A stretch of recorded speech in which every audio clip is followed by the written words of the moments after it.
അവസ്ഥയിൽ നിന്ന് എനിക്ക് ഉയർപ്പിച്ച് തരണേന്ന് പറഞ്ഞുകൊണ്ട് ഞാൻ എപ്പോഴും പറയും. നമ്മൾ പറയുന്ന അവന് മനസ്സിലാകും, പക്ഷേ കണ്ണ് തുറക്കാനോ ശരീരം അനക്കാനോ ഒന്നും പറ്റത്തില്ല.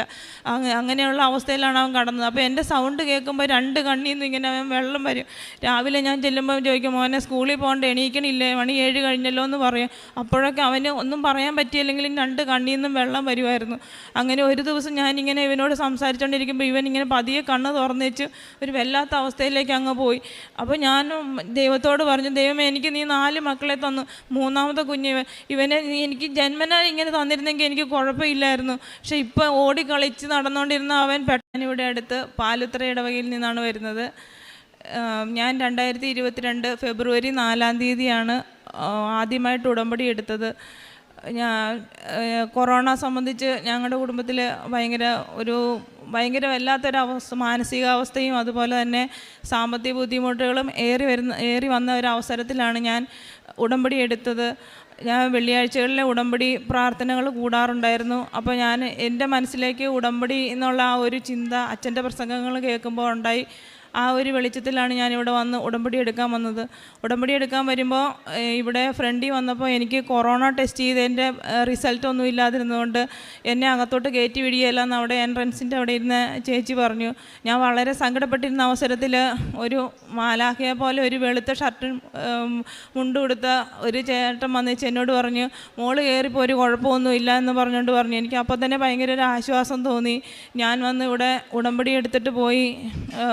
ആ സമയത്ത് എനിക്ക് കാരുണ്യ പ്രവർത്തികൾക്കും പ്രേക്ഷിത പ്രവർത്തനങ്ങൾക്കും ഒന്നും പോകാൻ പറ്റിയില്ലായിരുന്നെങ്കിലും ഞാൻ മധ്യസ്ഥ പ്രാർത്ഥനയൊക്കെ രാവിലെയും വൈകിട്ടും ഒക്കെ ചെല്ലാറുണ്ടായിരുന്നു. ആരും വരാറില്ലായിരുന്നെങ്കിലും ഞാൻ തനിയെ ഇരുന്നുകൊണ്ട് ചെയ്യുമായിരുന്നു. അതുപോലെ തന്നെ കുർബാന കൂടാനായിട്ടാണേലും ടി വിയിൽ കുർബാന കൂടും, അങ്ങനെ ചെയ്യുമായിരുന്നു. പിന്നീട് കാരുണ്യ പ്രവർത്തികൾ ചെയ്യാനായിട്ടൊക്കെ പറ്റുന്ന പോലെ ഞാൻ ശ്രമിച്ചു തുടങ്ങി. കൊറോണയുടെ ആ സമയങ്ങൾ കഴിഞ്ഞപ്പോഴൊക്കെ. ഇപ്പോൾ ഞാനിവിടെ ഈ കുടുംബസമേതം വന്നിരിക്കുന്നതിൻ്റെ കാരണം ഞങ്ങളുടെ മകൻ, 3ാമത്തെ മകനാണിത്. അവന് അത്ഭുതകരമായിട്ട് ഈശോ മരിച്ച ലാസറിനെ മരണത്തിൽ നിന്ന് ഉയർപ്പിച്ചതുപോലെ ഞങ്ങളുടെ മകനെ മരണത്തിൽ നിന്നാണ് ഉയർപ്പിച്ചത്. നിങ്ങളിപ്പോൾ കാണുമ്പോൾ ഈ മകനൊരു കുഴപ്പവും ഇല്ല. കഴിഞ്ഞ നവംബർ 27-ാം തീയതി വൈകിട്ട് അവൻ സ്കൂളിൽ നിന്ന് വന്നതിന് ശേഷം നവോദയയുടെ കോച്ചിങ് ഉണ്ടായിരുന്നു, അതിന് പോയിട്ട് വന്നപ്പോൾ ഇവൻ ഞങ്ങളോട് പറഞ്ഞു, അമ്മേ എനിക്ക് ഇങ്ങനെ നോക്കുമ്പോൾ 2ആയിട്ട് തോന്നണ പോലെയുണ്ട് എന്ന് പറഞ്ഞു. അപ്പോൾ ഞാനിങ്ങനെ അവനോട് പറഞ്ഞു, ഞങ്ങളെല്ലാവരും പറഞ്ഞു നിനക്ക് തോന്നണതാ, മൊബൈലായിട്ടും ടി വി ഇട്ടൊക്കെ നോക്കണോണ്ട് തോന്നണതാന്ന് ഞങ്ങളിങ്ങനെ പറഞ്ഞ് കളിയാക്കി അങ്ങ് വിട്ടു. പിറ്റേ ദിവസം രാവിലെ എഴുന്നേറ്റപ്പോൾ അവൻ്റെ സൗണ്ടിനൊരു ചെറിയ വ്യത്യാസം പോലെ തോന്നി. സൗണ്ടിന് വ്യത്യാസം എന്ന് പറഞ്ഞാൽ മുച്ചുണ്ട് വന്ന പിള്ളേർ സംസാരിക്കുന്ന പോലെ ഇങ്ങനെ തുടങ്ങി. അപ്പോൾ ഞാൻ പറഞ്ഞു, ഇതെന്നാ പറ്റി ഇങ്ങനെ നേരവണ്ണം സംസാരിക്കുക, ഞങ്ങൾ ചാക്കോച്ചാന്ന് അവനെ വീട്ടിൽ വിളിക്കുന്നത്, ചാക്കോച്ച നേരെ സംസാരിച്ചതെന്ന് പറഞ്ഞുകൊണ്ട് ഞാനിങ്ങനെ അവനോട് ദേഷ്യപ്പെട്ടു. ഇവരും അതുപോലെ പറഞ്ഞു, ഇതെന്നെ ഇങ്ങനെ സംസാരിക്കണമെന്ന് പറഞ്ഞുകൊണ്ട് ഞങ്ങളിങ്ങനെ വഴക്കുണ്ടാക്കി. അപ്പോൾ ഇവൻ പറഞ്ഞു, ഞാൻ സംസാരിക്കുമ്പോൾ ഇതുപോലെയാണ് വരുന്നേ എന്ന് പറഞ്ഞു. എന്തായാലും വേണ്ടിയില്ല, സ്കൂളിൽ വിട്ട് നോക്കാം, സ്കൂളിൽ വിടുമ്പോൾ അവൻ കൂട്ടുകാരും ഒക്കെ ആയിട്ട് ചേർന്ന് മിങ്കിൾ ചെയ്ത് കഴിയുമ്പോൾ കുറഞ്ഞോളും എന്നൊരു ചിന്താഗതി കൊണ്ട് ഞങ്ങളവരെ സ്കൂളിലേക്ക് വിട്ടു. സ്കൂളിൽ ചെന്ന് കഴിഞ്ഞപ്പോഴത്തേക്കും ടീച്ചർ വിളിച്ച് പറഞ്ഞു, അലന് കണ്ണ് കാണാൻ വയ്യ എന്നും പറഞ്ഞുകൊണ്ട് കരയുവാണ്, വന്ന് കൊണ്ടുപോയിക്കോളാൻ പറഞ്ഞു. അപ്പോൾ പെട്ടെന്ന് തന്നെ ചേട്ടൻ പോയി പിന്നെ അവനെ സ്കൂളിൽ നിന്ന് കൊണ്ടുവന്നിട്ട് ആ സമയത്തൊക്കെ അവന് കണ്ണിന് പ്രശ്നമുണ്ട്. സംസാരിക്കുമ്പോൾ ഒരു ചെറിയൊരു ഇതുപോലെ ഉണ്ടെങ്കിലും അവൻ സ്കൂളിൽ നിന്ന് വന്നിട്ട് തനിയെ ബാഗൊക്കെ കൊണ്ടുവച്ച് യൂണിഫോം ഊരി, ഷൂ സോക്സൊക്കെ തനിയെ ഊരി. പിന്നെ ഞങ്ങൾ അന്നേരം ഓർക്കണമൊക്കെ കണ്ണിന് എന്തോ പ്രശ്നം ഉണ്ടായിട്ടാണ് അവനിങ്ങനെ കാണിക്കുന്നതെന്നാണ് ഞങ്ങൾ വിചാരിക്കുന്നത്. അപ്പോൾ ഞങ്ങൾ കണ്ണിൻ്റെ ഡോക്ടറെ ചേർത്തല ക്ലിനിക്കിൽ കൊണ്ട് കാണിച്ചു. ഐ സ്പെഷ്യലിസ്റ്റിനെ കാണിച്ചപ്പോൾ ഡോക്ടർ പറഞ്ഞു, ഇവന് കണ്ണിനല്ല പ്രശ്നം, ഇവന് നെർവ്സിനാണ് പ്രശ്നം, അതുകൊണ്ട് എത്രയും പെട്ടെന്ന് നിങ്ങളൊരു ന്യൂറോളജിസ്റ്റിനെ കാണിക്കണം, അല്ലാന്നുണ്ടെങ്കിൽ അവന് കോങ്കണ്ണ് വരും എന്ന് പറഞ്ഞു. അപ്പോൾ ഡോക്ടറിനെ കണ്ടപ്പോഴേ എന്താണ് സംഭവം എന്ന് മനസ്സിലായി. അതുകൊണ്ടാണ് എന്നോട് പറഞ്ഞത് പെട്ടെന്ന് തന്നെ കൊണ്ടുപോയിക്കണമെന്ന് പറഞ്ഞു. അപ്പോൾ ഞാൻ ചേട്ടനോട് പറഞ്ഞു, ഇങ്ങനെ ഡോക്ടർ പറഞ്ഞല്ലോ എന്ന് പറഞ്ഞു. അപ്പോൾ ലിസിയിൽ എൻ്റെ ബ്രദറുണ്ട്, അപ്പോൾ ഞങ്ങളുടെ ചേട്ടൻ അച്ഛനുണ്ട്, അച്ഛനോട് വിളിച്ച് പറഞ്ഞപ്പോൾ പറഞ്ഞ് 3 മണിക്ക് ന്യൂറോളജിസ്റ്റ് ഉണ്ട്, എത്രയും പെട്ടെന്ന് കൊണ്ടുവരാൻ പറഞ്ഞു. അങ്ങനെ 3 മണിക്ക് ഞങ്ങൾ അങ്ങോട്ട് കൊണ്ടുചെല്ലുമ്പോൾ അവിടുത്തെ ഡോക്ടർ, അതായത് ഇവനെ ഞങ്ങൾ വണ്ടി പാർക്ക് ചെയ്യുന്ന സമയത്തൊക്കെ ഇവൻ നടന്നു വന്ന ഞങ്ങൾ ചേട്ടനച്ഛനെ കാണുന്ന സമയത്തും ഇവൻ നടന്നു വന്നപ്പോൾ പതിയെ അവൻ വീക്കാകാൻ തുടങ്ങി. അവന് നടക്കാനൊന്നും പറ്റാത്ത അവസ്ഥ വന്നു. വീൽ ചെയറിലിരുത്തി. വീൽ ചെയറിൽ തന്നെ ഡോക്ടറിൻ്റെ അടുത്തേക്ക് കൊണ്ടുപോയി. അവിടെ ചെന്ന് ഡോക്ടർ 2-3 അവരുടേതായിട്ടുള്ള ടെസ്റ്റുകൾ നടത്തിയപ്പോഴത്തേക്കും പറഞ്ഞു, ഇവിടെ പറ്റില്ല, എത്രയും പെട്ടെന്ന് നിങ്ങൾ അമൃത ഹോസ്പിറ്റലിലേക്ക് കൊണ്ടുപോയിക്കണം, അവിടെ പീഡിയാട്രിക് ന്യൂറോ ഉണ്ട്, അവിടെ എമർജൻസിയിൽ കൊണ്ടുപോകണമെന്നും പറഞ്ഞുകൊണ്ട് ഞങ്ങളെ ആംബുലൻസിൽ ആണ്. പിന്നെ ആംബുലൻസ് എന്ന് പറഞ്ഞാൽ ഡോക്ടറിൻ്റെ അടുക്കൽ നിന്ന് തിരിച്ചു വന്നപ്പോൾ അവൻ ഒട്ടും പറ്റുന്നില്ല. അവനെ എടുത്താണ് ആംബുലൻസിലേക്ക് കയറ്റിയത്. അതായത് അന്ന് സ്കൂളിൽ പോയ മോനായിരുന്നു. സ്കൂൾ ബസ്സിൽ പോയി തിരിച്ച് ചേട്ടൻ വിളിച്ചുകൊണ്ട് വന്നത് വണ്ടിക്കാണെങ്കിലും സ്കൂൾ ബസ്സിൽ പോയത് അത്രയ്ക്ക് ഫാസ്റ്റായിട്ടായിരുന്നു അവൻ്റെ അസുഖം വന്നുകൊണ്ടിരുന്നത്. അസുഖത്തെക്കുറിച്ച് കൂടുതൽ ഡീറ്റെയിൽസ് ചേട്ടൻ പറയും.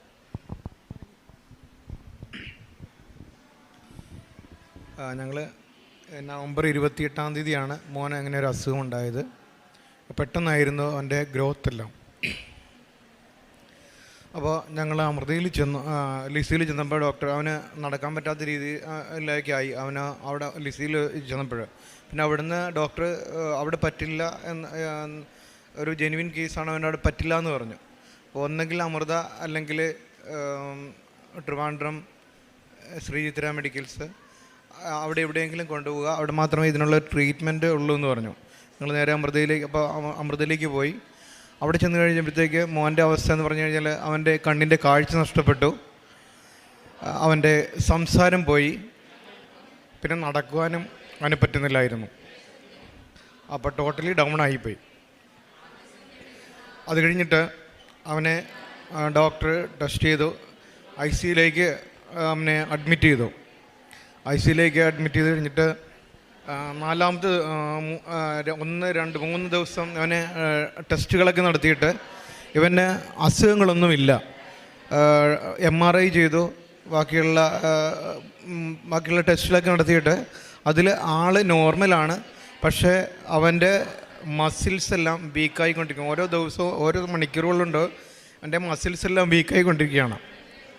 അപ്പോൾ ഡോക്ടർ പറഞ്ഞു, നിങ്ങൾ വിചാരിക്കുന്നതല്ല, കൊച്ചിൻ്റെ അവസ്ഥ മോശമായിക്കൊണ്ടിരിക്കുകയാണ്, ക്രിട്ടിക്കലാണ്, ഒന്നെങ്കിൽ വെന്റിലേറ്ററിലേക്ക് മാറ്റേണ്ടി വരുമെന്ന് പറഞ്ഞു. അപ്പോൾ ഇവൻ്റെ അസുഖം കണ്ടുപിടിക്കാത്തത് കൊണ്ടും വീണ്ടും അവനെ വെന്റിലേറ്ററിലേക്ക് മാറ്റി. അപ്പോൾ ഞങ്ങളിങ്ങനെ പ്രാർത്ഥിച്ചുകൊണ്ടിരിക്കുകയാണ്. അവൻ്റെ അസുഖം എന്താണെന്ന് വെളിപ്പെടുത്തി തരുവാൻ വേണ്ടിയിട്ട് പ്രാർത്ഥിക്കുന്നുണ്ടായിരുന്നു. 4-ാമത്തെ ദിവസം പിന്നെ ഇവനെ 2-ാമത്തെ ദിവസം പിന്നെ വെന്റിലേറ്ററിലാക്കിയിട്ട് 14 ദിവസം അവൻ വെന്റിലേറ്ററിൽ തന്നെയായിരുന്നു. 4-ാമത്തെ ദിവസം അവൻ്റെ നട്ടലിൻ്റെ ഇവിടെ നിന്ന് ഒരു ഇഞ്ചെക്റ്റ് ചെയ്തിട്ട് അത് അയച്ചിട്ട് അസുഖം കൺഫേം ചെയ്ത ഒരു GBS എന്ന് പറഞ്ഞൊരു അസുഖമായിരുന്നു. അത് ഒരു റെയർ രോഗമാണ്, ഗില്ലൻ ബാരെ സിൻഡ്രം എന്ന് പറയും. അത് അങ്ങനെയാണ് കണ്ടുപിടിച്ചത്. അപ്പോൾ ഡോക്ടർ പിന്നെ അതിൻ്റെ തന്നെ ഒരു ഹയർ വേരിയൻ്റ് ആയിപ്പോയി. അതിൽ നമ്മുടെ ശരീരത്തിലുള്ള ഒരു ആൻറ്റിബോഡി GQ1B എന്ന് പറഞ്ഞ ഒരു ആൻറ്റിബോഡി പോസിറ്റീവായി. അതുകൊണ്ട് അവൻ്റെ തലയുടെ മുകളിൽ മുതൽ കാലിൻ്റെ താഴെ വരെയുള്ള നെർവസ് സിസ്റ്റം ഫുള്ളി ഡൗൺ ആയിട്ട് അവൻ്റെ മസിൽസ് എല്ലാം വീക്കായിക്കൊണ്ടിരിക്കുകയാണ്. അപ്പോൾ ഇത് വീക്കായി ഇതിൻ്റെ നമ്മുടെ തലച്ചോറിൻ്റെ പാളികൾ പൊട്ടുവാൻ തുടങ്ങി, കംപ്ലീറ്റ് പൊട്ടി. അപ്പോൾ അങ്ങനെയാണ് ഡോക്ടർ പറഞ്ഞത്, കണ്ടുപിടിച്ചത് അങ്ങനെയാണ്. അപ്പോൾ അവന് ട്രീറ്റ്മെൻറ്റ് അവസാനം കണ്ടുപിടിച്ചത് ഒരു IVIG എന്ന് പറഞ്ഞ ഒരു മെഡിസിൻ എടുക്കുവാൻ തീരുമാനിച്ചു. ആ IVIG 12 കോഴ്സ് ചെയ്തു. അപ്പോൾ ഇങ്ങനെ ചെയ്തുകൊണ്ടിരുന്നപ്പോഴത്തേക്ക് ഞങ്ങൾ ഇതിൻ്റെ ഇടയ്ക്ക് ഞാൻ കൃപാസനത്തിൽ വന്നു പ്രാർത്ഥിച്ചു. ഞങ്ങൾ ഒരുമിച്ച് വരാനായിട്ട് ഇടയ്ക്ക് ഞങ്ങൾ നോക്കി, പക്ഷേ ഞങ്ങൾക്ക് വരാൻ പറ്റിയില്ല. പല പ്രാവശ്യം ഞങ്ങൾ ഇങ്ങനെ പ്ലാൻ ചെയ്യും, ഒന്ന് വരാം എന്ന് തീരുമാനിക്കും. അപ്പോൾ ഞങ്ങൾക്ക് ഇങ്ങോട്ട് വരുമ്പോഴത്തേക്കും എന്തെങ്കിലുമായിട്ട് തടസ്സങ്ങൾ, വീണ്ടും ഞങ്ങൾ തിരിച്ചങ്ങോട്ട് ഹോസ്പിറ്റലിലേക്ക് ഓടും. പെട്ടെന്ന് എൻ്റെ അവസ്ഥ കണ്ടീഷൻ മോശമായതുകൊണ്ട് വീണ്ടും തിരിച്ചോടും. അപ്പോൾ ഇങ്ങനെ ഒരു അവസ്ഥയിൽ ഇതിൻ്റെ ഇടയ്ക്ക് ഞാൻ ഒറ്റയ്ക്ക് ഒരു ദിവസം വന്ന് പ്രാർത്ഥിച്ചു. അത് കഴിഞ്ഞിട്ട് ഞാൻ തിരിച്ചു പോയി. ഇങ്ങനെ ഈ 14-ാമത്തെ ദിവസമാണ് എൻ്റെ വൈഫ് ഇവിടെ വരുന്നത്. വൈഫ് ഇവിടെ വന്ന് മാതാവിൻ്റെക്ക് വന്ന് പ്രാർത്ഥിച്ചു. അന്ന് രാത്രി ഇവൻ്റെ മോനെ വെന്റിലേറ്ററിൽ നിന്ന് മാറ്റി. അപ്പോൾ ഡോക്ടർ പറഞ്ഞത് ഈ അസുഖം വന്നു കഴിഞ്ഞാൽ അവൻ്റെ അവസ്ഥ ഇങ്ങനെ ആയതുകൊണ്ട് തന്നെ 6-7 ആഴ്ച ഈ അവസ്ഥയിൽ കോമാ സ്റ്റേജിൽ തന്നെ അവൻ കണ്ടിന്യൂ ചെയ്യുമെന്ന് പറഞ്ഞിരുന്നു. അത് കഴിഞ്ഞിട്ട് ഒരു 10 മാസം മിനിമം ഫിസിയോതെറാപ്പിയോ അല്ലെങ്കിൽ എന്തെങ്കിലും ട്രീറ്റ്മെൻറ്റോ വേണം, എന്നാൽ മാത്രമേ ഈ അസുഖത്തിൽ മാറ്റം ഉണ്ടാവുകയുള്ളൂ എന്നാണ് ഡോക്ടർ പറഞ്ഞത്. അവസാനം എന്നോട് പറഞ്ഞത് എല്ലാ ദിവസവും റിവ്യൂവിന് വരും എല്ലാ ഡോക്ടേഴ്സും വിളിക്കും, ഞങ്ങളെ വിളിച്ചിട്ട് റിവ്യൂവിൽ ഇവൻ്റെ ഓരോ ദിവസത്തെയും പ്രോഗ്രസ് ഇങ്ങനെ പറഞ്ഞുകൊണ്ടേയിരിക്കും. അപ്പോൾ അവസാനം ഞങ്ങളോട് പറഞ്ഞത് ഈ 14-ാമത്തെ ദിവസം ഡോക്ടർ ഞങ്ങളോട് പറഞ്ഞത് നിങ്ങൾ പ്രാർത്ഥിക്കുക, പ്രാർത്ഥന മാത്രമേ ഉള്ളൂ, വേറെ ഒന്നുമില്ല എന്ന് പറഞ്ഞു. ഒരു ഹിന്ദുവായിട്ടുള്ളൊരു ഡോക്ടറാണ്. നിങ്ങൾ പ്രാർത്ഥിക്കുക, ഇത് മാത്രമേ ഉള്ളൂ. കൊച്ചിൻ്റെ അവസ്ഥ മോശമാണ്, ഒന്നും പറയാൻ പറ്റില്ല, പറയുന്ന സ്റ്റേജല്ല, ഇവന് ഈ വെൻറ്റിലേറ്ററിൽ തന്നെ ഈ 7 ആഴ്ചയും കണ്ടിന്യൂ ചെയ്യേണ്ടി വരുമെന്നാണ്. നിങ്ങൾ ചോദിക്കരുത് എന്നോട് എപ്പോൾ വെൻറ്റിലേറ്ററിൽ മാറ്റും എന്ന് നിങ്ങൾ ചോദിക്കരുത് എന്ന് മാത്രമാണ് ആ ഡോക്ടർ പറഞ്ഞിട്ടിരുന്നത്. ഈ 14-ാമത്തെ ദിവസം മാതാവിൻ്റെ ഇടയ്ക്ക് വന്ന് വൈഫ് പ്രാർത്ഥിച്ചു. അന്ന് രാത്രി മോനെ വെൻറ്റിലേറ്ററിൽ നിന്നും അടുത്ത ICUവിലേക്ക് ഒന്ന് മാറ്റി നോക്കാമെന്ന് പറഞ്ഞാണ് ഡോക്ടർ അങ്ങനെ ചെയ്തത്. ആ വെൻറ്റിലേറ്ററിലേക്ക് ICUവിലേക്ക് മാറ്റിയിട്ട് ഡോക്ടർ പറഞ്ഞു നമുക്ക് ICUവിൽ കുറച്ച് ദിവസം കണ്ടിന്യൂ ചെയ്യാമെന്ന് പറഞ്ഞു. പിറ്റേ ദിവസം ഡോക്ടർ വന്നു. ICUവിൽ ഡോക്ടർ വന്നിച്ച് പറഞ്ഞു നീ ഒന്ന് എഴുന്നേറ്റെന്ന് പറഞ്ഞപ്പോൾ അവൻ എഴുന്നേറ്റു. നമ്മൾക്കറിയാമല്ലോ യേശു തളർവാദ രോഗിയെ സുഖപ്പെടുത്തിയ പോലെ അവനോട് എഴുന്നേക്കാൻ പറഞ്ഞപ്പോൾ അവൻ എഴുന്നേറ്റു. എന്നിട്ട് നീ ഒന്ന് നടന്നേന്ന് പറഞ്ഞു. നടന്നേന്ന് പറഞ്ഞപ്പോൾ അവൻ നടന്നു, പയ്യെ നടന്നു. എന്നിട്ട് ആ ഡോക്ടർ എന്നിട്ട് വാർഡിലേക്ക് മാറ്റിയിട്ട് അപ്പം പറഞ്ഞു അന്ന് വരെ കണ്ടിരുന്ന സ്റ്റേജല്ല പിറ്റേ ദിവസം കാണുന്നത്. അപ്പോൾ ഡോക്ടർ പറയുകയാണ് ഇവന് കുഴപ്പമൊന്നും ഇല്ലല്ലോ, അത് നമുക്ക് വാർഡിലേക്ക് മാറ്റാമെന്ന് വാർഡിലേക്ക് മാറ്റി അവനെ പിന്നെ കുറച്ച് ദിവസങ്ങൾ ഫിസിയോതെറാപ്പി അവിടെ കൊടുത്തു. ആ ഫിസിയോതെറാപ്പി കഴിഞ്ഞിട്ട് അപ്പോൾ ഇങ്ങനെ കണ്ടിന്യൂ ചെയ്യണമെന്ന് പറഞ്ഞ ആൾ പിറ്റേ ദിവസം ഒരാഴ്ച കഴിഞ്ഞപ്പോൾ ഞങ്ങൾക്ക് ഡിസ്ചാർജ് പിറ്റേ ദിവസം ഡിസ്ചാർജ് ആകുന്നത്. അപ്പോഴാണ് അവന് കിഡ്നിക്ക് ഒരു ചെറിയ പ്രോബ്ലം, ഒരു ചെറുതായിട്ട് ഒരു വീക്കം പോലെ കണ്ടു. പക്ഷെ അത് ഞങ്ങളിപ്പോഴും നോക്കുന്നു. ഡോക്ടർ കഴിഞ്ഞ ദിവസം പോയപ്പോഴും പറഞ്ഞു നോക്കാം, നമുക്ക് എന്തുകൊണ്ടാണെന്ന് അറിയില്ല, അപ്പോൾ ഈ ട്യൂബൊക്കെ ഇട്ടതിൻ്റെ ആണോ വേറെ എന്തെങ്കിലും ആണോ നോക്കാമെന്ന് പറഞ്ഞു. പക്ഷേ ഇങ്ങനെയാണ് ആ മോൻ്റെ അവസ്ഥ മാറിയത്. അപ്പോൾ മാതാവിൻ്റെ അടുക്കൽ വന്ന് പറഞ്ഞ് അന്ന് രാത്രിയാണ് ഈ അത്ഭുതം സംഭവിക്കുന്നത്. ഈ 10 മാസം എടുക്കും എന്ന് പറഞ്ഞ മോൻ അന്ന് മുതൽ ഞങ്ങൾക്ക് സൗഖ്യമാക്കി തന്നു. അതിന് ഞങ്ങൾ ദൈവത്തിന് സ്തുതി പറയുകയാണ്. അപ്പം തന്നെ ഈ നിൽക്കുന്ന നിങ്ങൾ കണ്ടല്ലോ, ഇന്നിപ്പോൾ അവൻ നല്ലപോലെ അവൻ്റെ കൈ പൊക്കാനോ കാല് പൊക്കാനോ നടക്കാനോ അവന് കോങ്കണ്ട് പോലെ ഒന്നുമില്ല. പഴയ അവസ്ഥയിലേക്ക് തിരിച്ചു കിട്ടുകയാണ് ചെയ്തത്. തീർച്ചയായിട്ടും നമ്മൾ ശക്തമായി വിശ്വസിച്ച് പ്രാർത്ഥിച്ചാൽ തീർച്ചയായിട്ടും നമുക്ക് അതിൽ ദൈവാനുഭവം ഉണ്ടാകുന്നതിന് പൂർണ്ണമായിട്ടുള്ള ഒരു തെളിവായിട്ടാണ് ഞങ്ങളുടെ മുമ്പിൽ ഈ മോനിൽ നിന്ന് നിൽക്കുന്നത്. ഇത് ഒത്തിരി ആൾക്കാർ എൻ്റെ മോന് വേണ്ടിയിട്ട് എൻ്റെ സ്കൂളിൽ എൻ്റെ മോൻ്റെ കൂട്ടുകാരൊക്കെ ഒത്തിരി പേര് ഇവിടെ വന്ന് പ്രാർത്ഥിച്ചിട്ടുണ്ട്.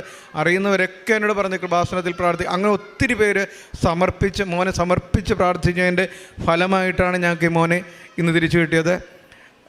ഞങ്ങൾ ഈ അവസരത്തിൽ മാതാവിനോട് പ്രത്യക്ഷമായിട്ട് നന്ദി പറയുവാൻ ഞങ്ങൾ ആഗ്രഹിക്കുകയാണ്.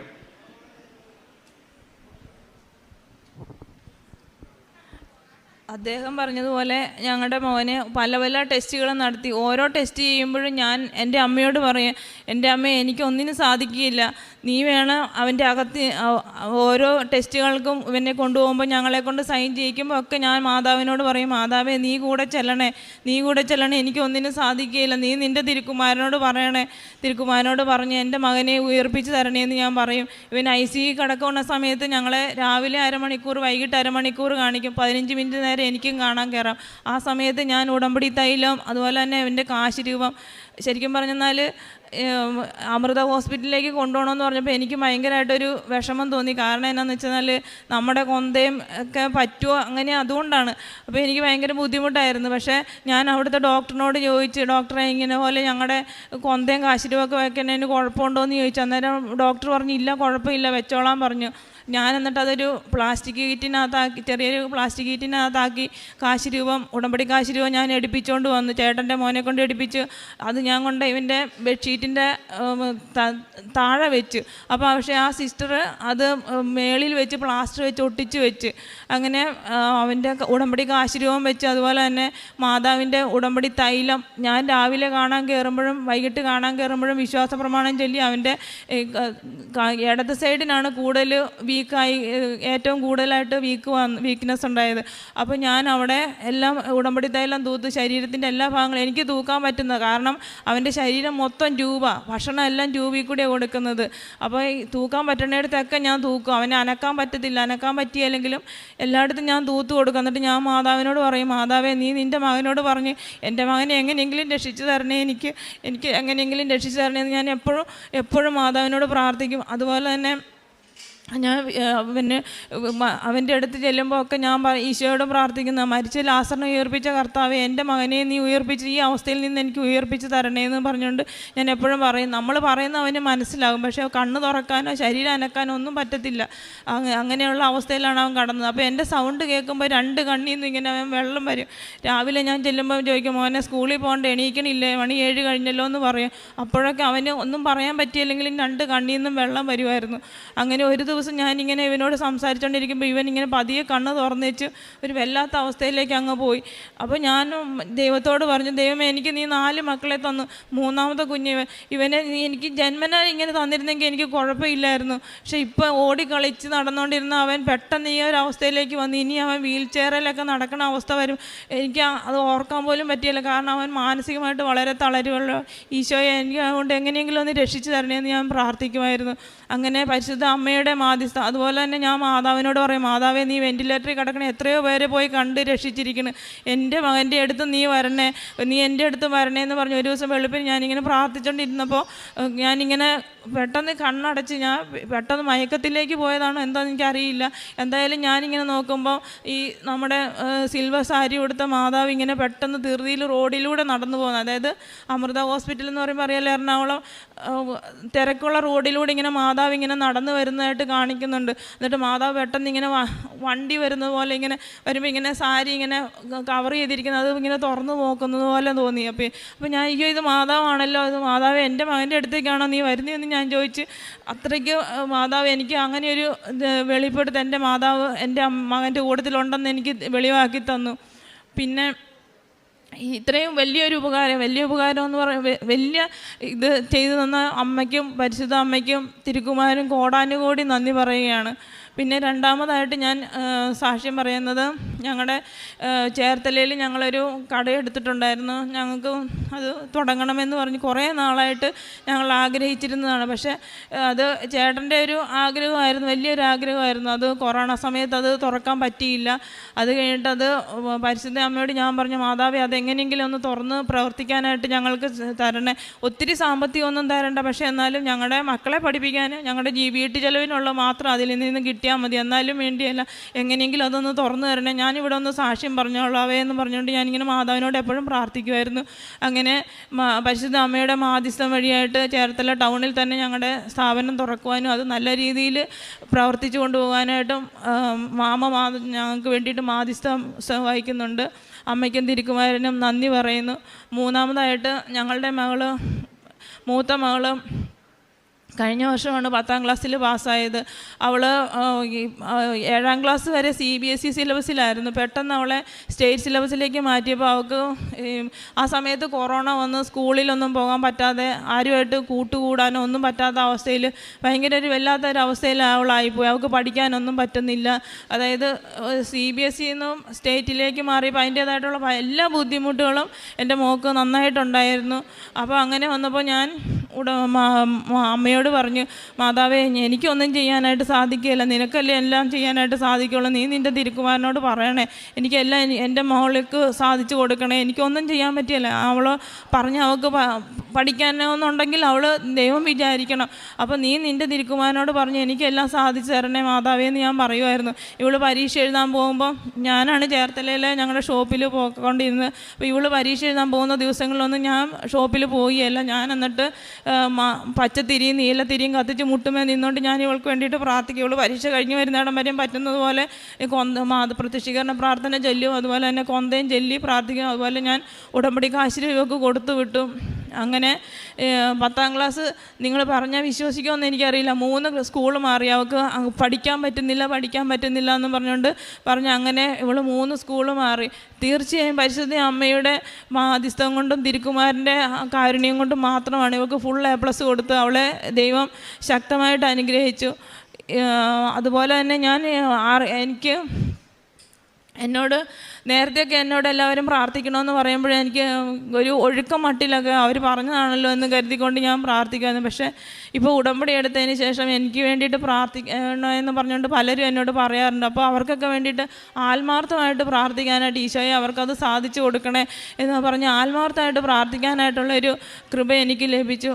അതുപോലെ തന്നെ ബൈബിൾ വചനം അത് കേൾക്കുമ്പോൾ എനിക്കത് ഭയങ്കര ചില വചനങ്ങൾ എനിക്ക് ഭയങ്കരമായിട്ട് അങ്ങോട്ട് ആകർഷിച്ച് അത് എനിക്ക് കിട്ടിയ അനുഭവം അത് മറ്റുള്ളവർക്ക് കിട്ടണം എന്നുള്ള ആഗ്രഹത്തോടു കൂടി പറഞ്ഞു കൊടുക്കാനായിട്ടും അതുപോലെ തന്നെ സാധിക്കുന്നുണ്ട്. പിന്നെ എനിക്ക് മറ്റുള്ളവരോട് കൂടുതൽ സംസാരിക്കാനായിട്ട് ഒത്തിരി അങ്ങോട്ട് ഇത് അവരോട് സംസാരിക്കാനായിട്ടുള്ള ഇതൊന്നും ഇല്ലായിരുന്നു. അതുകൊണ്ട് തന്നെ ഞാൻ ഇവിടുന്ന് പത്രമൊക്കെ വാങ്ങിച്ചുകൊണ്ട് പോയാലും ഞാൻ ഒത്തിരി ഇതായിട്ടുള്ളവർക്കൊന്നും കൊടുക്കാൻ എനിക്ക് ഏറ്റവും നന്നായിട്ട് അറിയാവുന്ന അങ്ങനെയുള്ള ആൾക്കാർക്കൊക്കെ കൊടുക്കുള്ളായിരുന്നു. പക്ഷേ ഈ മോൻ ഹോസ്പിറ്റലിൽ കിടന്ന സമയത്ത് എനിക്ക് എൻ്റെ മനസ്സിന് ഭയങ്കര ഒരു ആശ്വാസം എന്ന് പറഞ്ഞാൽ എൻ്റെ മനസ്സിൽ മുഴുവൻ പറഞ്ഞാൽ നിൻ്റെ കുടുംബത്തെ വിശദീകരിക്കുവാൻ വേണ്ടിയിട്ട് ദൈവം തന്നൊരു അവസരമാണ്, നീ ദൈവത്തെ മഹത്വപ്പെടുത്തണം. അപ്പോൾ ഈ മോൻ ഇങ്ങനെ ഡോക്ടർ ഓരോ പ്രാവശ്യം പറയുമ്പോഴും ക്രിട്ടിക്കൽ സ്റ്റേജ് എന്ന് പറയുമ്പോഴൊക്കെ ഇല്ല, എൻ്റെ ദൈവം എന്നെ ശക്തിപ്പെടുത്തും, എൻ്റെ മകൻ ഒരു കുഴപ്പവും വരുത്തത്തില്ല എന്ന് എൻ്റെ മനസ്സിൽ ഇങ്ങനെ പറഞ്ഞുകൊണ്ടിരുന്നു. അതുപോലെ എൻ്റെ അപ്പുറം ഇപ്പുറമൊക്കെ ഇരുന്നുകൊണ്ട് സങ്കടപ്പെട്ടുകൊണ്ടിരുന്നു. അതായത് ഇവന് പീഡിയാട്രിക് വാർഡിൽ ICUവിലായിരുന്നുകൊണ്ട് എല്ലാ കുഞ്ഞുങ്ങളും 2 മാസം 3 മാസം അങ്ങനെയുള്ളവരുടെയൊക്കെ പേരൻസ് ആയിരുന്നു കൂടുതൽ എൻ്റെ അടുത്ത് ഇരുന്നത്. അവരിന്ന് സങ്കടപ്പെടുമ്പോൾ ഒക്കെ ഞാൻ ഈ കൃപാസന മാതാവിൻ്റെ ഫോട്ടോ എടുത്ത് കാണിക്കും. അല്ലെങ്കിൽ ഒന്നുമില്ലെങ്കിൽ എൻ്റെ കയ്യിൽ ഒരു പ്രാവശ്യം വന്നപ്പോൾ ഒന്നും ഇല്ലാഞ്ഞിട്ട് ഞാൻ എൻ്റെ കയ്യിലിരുന്ന കൊന്ത ഞാൻ അവർക്ക് എടുത്ത് കൊടുത്തു.